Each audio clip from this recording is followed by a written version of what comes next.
day your pet speaks to Allah in prayer. Speaks to Allah in a dua. What does it say?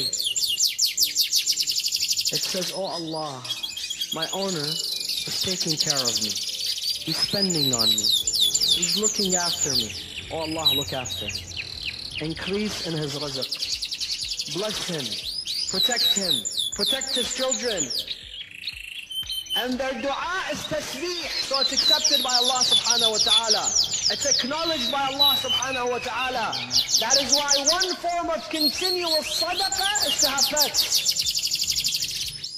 Continuous sadaqah. As you spend, it is considered sadaqah fi sabilillah.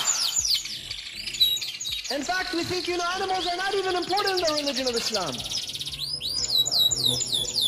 Animals are a source of blessing.